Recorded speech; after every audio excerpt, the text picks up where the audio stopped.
Nakakatuwa pa dito guys, may ganito sila oh. Yan.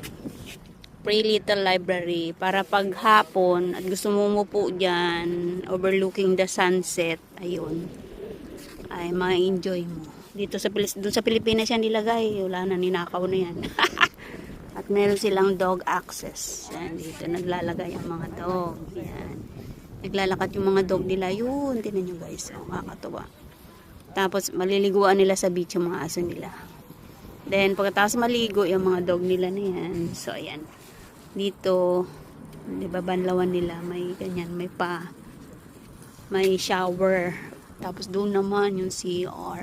Ayan. Ito yung yung mga bicycle lane.